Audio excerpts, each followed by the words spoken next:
Hello everyone. तो हमारे YouTube channel में आपका बहुत बहुत स्वागत है। इसके पहले वाली वीडियो में अपन ने बात किया था कोशिका के बारे में, और कोशिका के बारे में मैंने आपको बताया था कि कोशिका की खोज किसने की। पहली कोशिका मृत कोशिका थी, जिसको रॉबर्ट हुक ने 1665 में खोजा था। उसके बाद जीवित कोशिका की खोज 1674 में एंटवन लेवेनहॉक ने पोन्ड वाटर या पस कोशिका में की। इसके पहले वाली वीडियो में मैंने आपको इतना बताया था।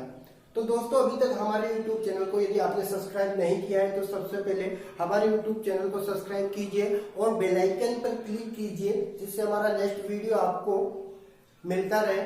तो आज बात करेंगे अपन कोशिका सिद्धांत की। कोशिका सिद्धांत बहुत इंपॉर्टेंट है।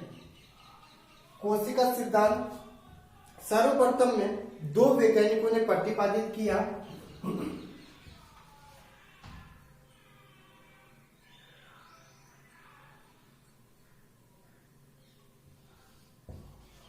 एक तो थे स्लाइडेन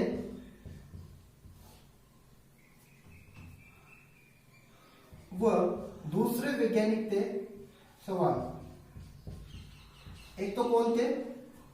मैथिले स्लाइडेन और दूसरे वैज्ञानिक थे थियोडोर स्वान। ये आपके पादप वैज्ञानिक थे।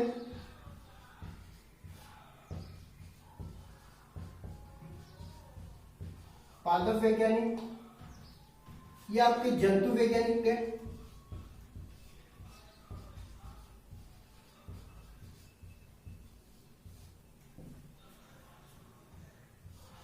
ये 1838 में आए, ये 1839 में आए।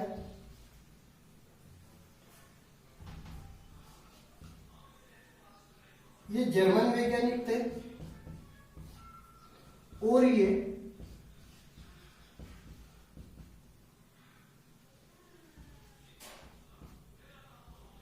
ब्रिटिश वैज्ञानिक थे। इतना आप लोग नोट कीजिए। तो सबसे पहले कोशिका सिद्धांत को प्रतिपादित किया है किन्होंने?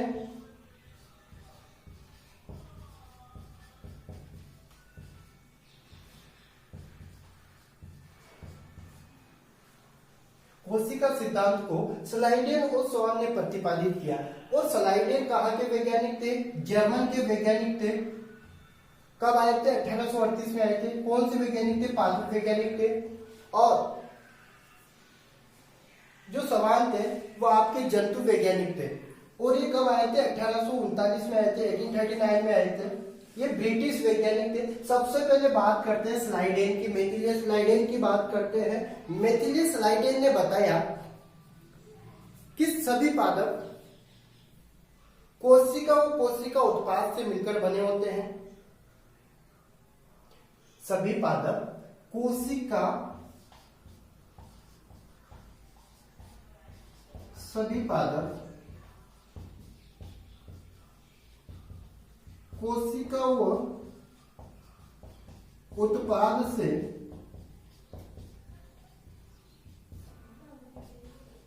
मिलकर बने होते हैं।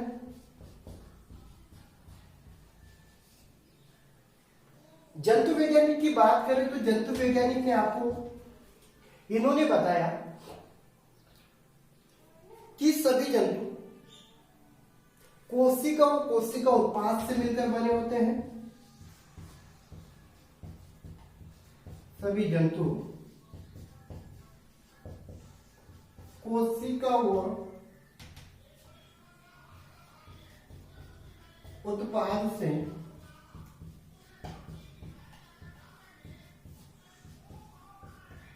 मिलकर बने होते हैं। इतना आप लोग नोट कीजिए। इसको अच्छे से लर्न कीजिए। कोशिका सिद्धांत को सबसे पहले किन्होंने बताया? स्लाइडेन और स्वान ने प्रतिपादित किया। इन दोनों वैज्ञानिकों ने क्या बताया कि सभी पादप और सभी जंतु कोशिका वो कोशिका उत्पाद से मिलकर बने होते हैं। कोशिका वो कोशिका उत्पाद से मिलकर बने होते हैं। और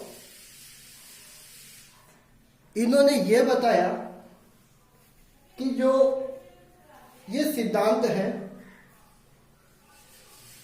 ये कोशिका झिल्ली और कोशिका भित्ति में भी अंतर स्पष्ट कर पाया। इन वैज्ञानिकों ने इतना ही बताया कि सभी पादप और जंतु कोशिका और कोशिका उत्पाद से मिलकर बने होते हैं। लेकिन जो थियोडोर सवान थे, सवान ने सभी जंतु वो पादप कोशिका से मिलकर, सभी जंतु कोशिका और कोशिका उत्पाद से मिलकर बने होते हैं। लेकिन इन्होंने ये भी बताया कि पादपों के बाहर एक झिल्ली पाई जाती है जिसे क्या नाम दिया गया,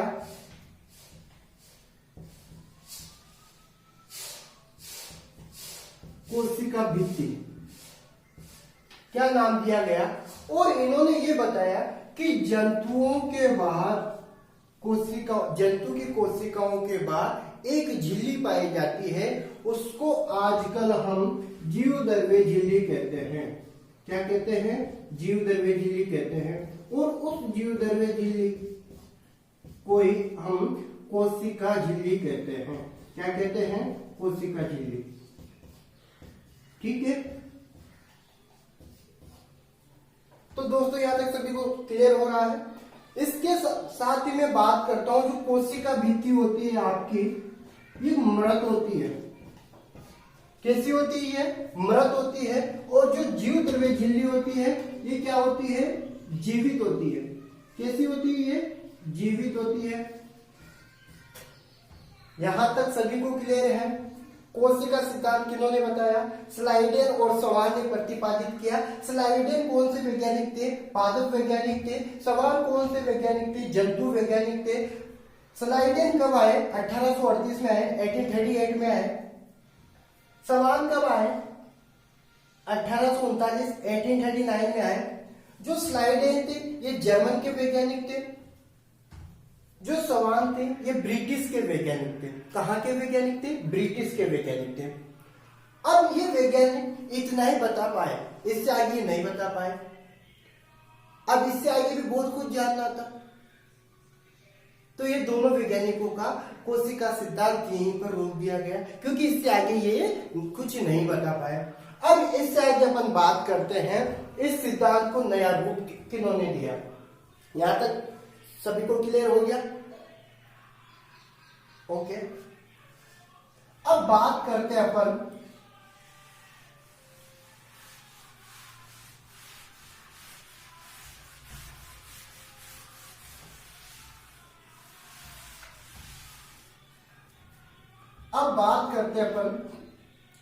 कोशिका सिद्धांत को। लेकिन इससे पहले मैं एक बात बता दूं आपको कि जो कोशिका सिद्धांत को रूपांतरित किया वो किन्होंने किया। अब एक वैज्ञानिक आए इनके जस्ट बाद में 1855 में, और वो थे आपके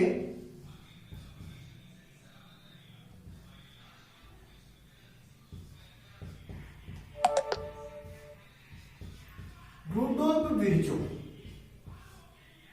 अब रुडोल्फ विर्चो क्या थे? ये भी ब्रिटिश वैज्ञानिक थे। कहां के वैज्ञानिक थे? ब्रिटिश के वैज्ञानिक थे। ये भी ब्रिटिश वैज्ञानिक थे। और इन्होंने क्या बताया? इन्होंने सबसे पहले तो क्या किया? रुडोल्फ विर्चो ने क्या किया? कोशिका सिद्धांत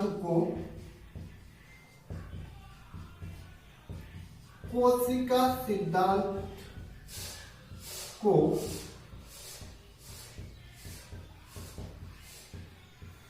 रूपांतरित किया। ठीक है, इसके बाद में इन्होंने क्या बताया? इन्होंने बताया कि जो नई कोशिकाओं की उत्पत्ति होती है वो पुरानी कोशिकाओं से होती है। लेकिन स्लाइडेन और सवान ये दोनों नहीं बता पाए थे कि नई कोशिकाओं की उत्पत्ति कैसे होती है। ये नहीं बता पाए थे। तो इन्होंने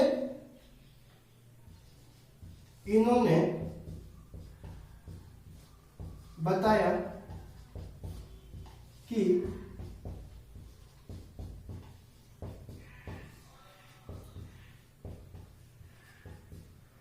नई कोशिकाओं की उत्पत्ति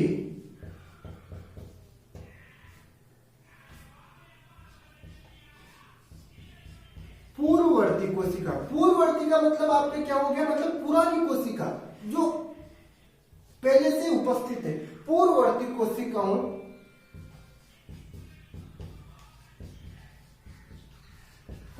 कोशिकाओं से होती है। तो सबसे पहले आपके पास बहुत सारे क्वेश्चन यहां से पुट हो जाते हैं, और पिछले एयर के अपन पेपर देखे उठा के, प्रीवियस ईयर के पेपर उठा के देखे तो वहां से अपने को बहुत कुछ देखने को मिलेगा। एक क्वेश्चन आने की पॉसिबिलिटी यहां से 100% रहती है कोशिका सिद्धांत से।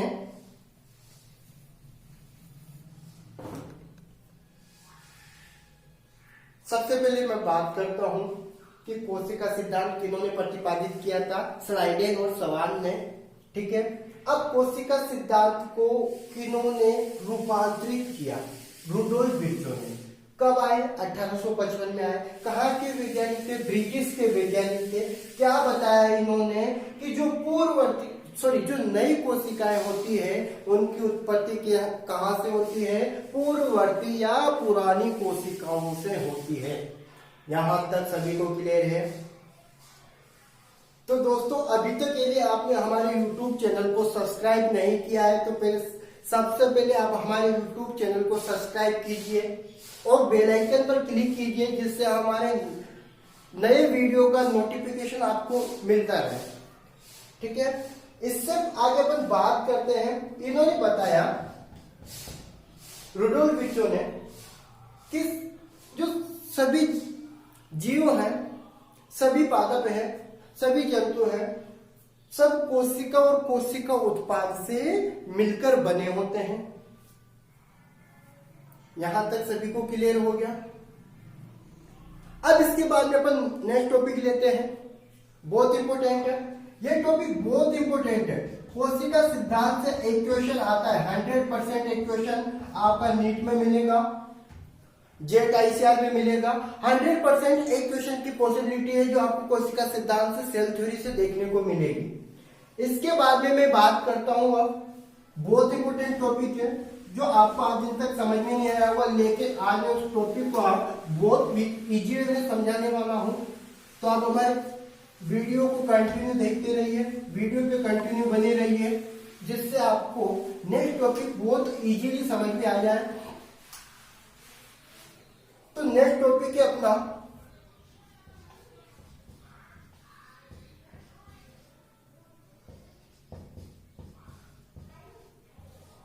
प्रोकैरियोटिक और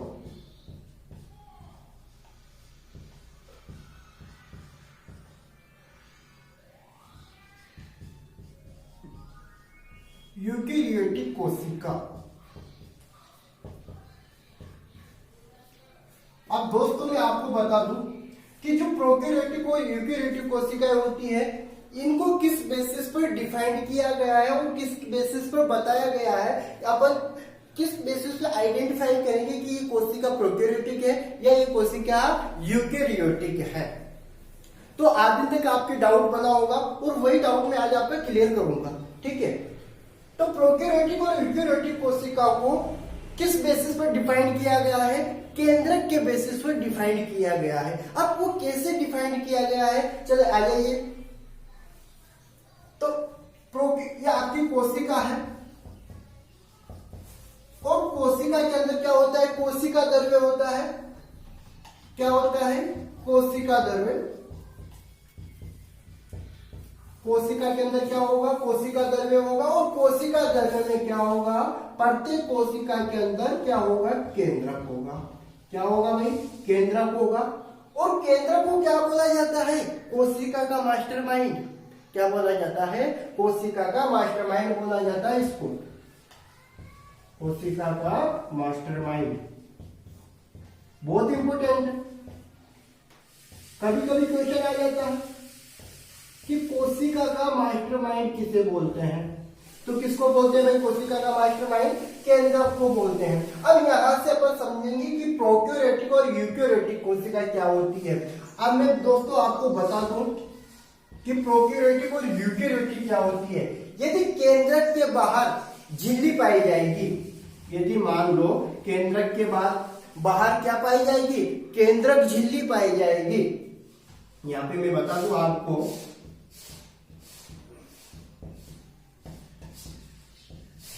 केंद्रक के बाहर केंद्रक झिल्ली उपस्थित है, तो ये कौन सी कोशिका हो जाएगी भाई? यूकैरियोटिक कोशिका हो जाएगी। कौन सी? यूकैरियोटिक। ठीक है। और यदि मान लो केंद्रक के बाहर क्या नहीं है? आपकी झिल्ली नहीं है, मतलब केंद्रक के बाहर क्या नहीं है? केंद्रक झिल्ली नहीं है। केंद्रक के बाहर क्या नहीं है? केंद्रक झिल्ली नहीं है। केंद्रक झिल्ली नहीं है। और केंद्रक झिल्ली नहीं है तो अब केंद्रक कैसा हो गया? नग्न हो गया। मतलब वो क्या हो गया? उस कोशिका द्रव्य में उसका क्या फैला रहेगा? केंद्रक फैला रहेगा। तो इसको बोलेंगे अपन प्रोकैरियोटिक बोलेंगे। क्या बोलेंगे? प्रोकैरियोटिक बोलेंगे। यहां तक आपको किसी प्रकार का डाउट, किसी प्रकार की प्रॉब्लम हो तो आप कमेंट में हमें सेंड कीजिए, उसका आपको हम आंसर पुट करेंगे। तो प्रोकैरियोटिक और यूकैरियोटिक को एक बार और अच्छे से अपन समझते हैं कि प्रोकैरियोटिक और यूकैरियोटिक कोशिका क्या होती है। तो आ जाइए दोस्तों एक बार फिर। कोशिका में क्या होता है? कोशिका द्रव्य। और कोशिका द्रव्य में क्या होता है? केंद्रक। और केंद्रक में मैं बता दूं आपको कि जो केंद्रक होता है उसको क्या बोलते हैं? कोशिका का मास्टरमाइंड बोलते हैं। क्या बोलते हैं? कोशिका का मास्टरमाइंड बोलते हैं। अब केंद्रक के बाद यदि केंद्रक झिल्ली उपस्थित है तो वो कौन सी कोशिका हो जाएगी? यूकैरियोटिक कोशिका हो जाएगी। और यदि केंद्रक के बाहर केंद्रक झिल्ली नहीं है तो वो कौन सी कोशिका हो जाएगी? आपकी प्रोकैरियोटिक कोशिका हो जाएगी। यहां तक सभी को क्लियर है? तो आज का टॉपिक था हमारा कोशिका सिद्धांत, जहां से एक क्वेश्चन आने की बहुत ज्यादा इंपॉर्टेंस है। 100% पॉसिबिलिटी है, आएगा ही आएगा, गारंटी के साथ है कि यहां से एक क्वेश्चन आएगा ही आएगा। तो दोस्तों सबसे पहले मैंने आज आपको कोशिका सिद्धांत के बारे में बताया। 2 साइंटिस्ट आए, उन्होंने उनको प्रतिपादित किया, स्लाइडेन और सवान ने। उसके बाद में रुडोल्फ विर्चो आए, उन्होंने कोशिका सिद्धांत को रूपांतरित किया। इसके बाद में मैंने प्रोकैरियोटिक और यूकैरियोटिक कोशिका के बारे में आपको बताया।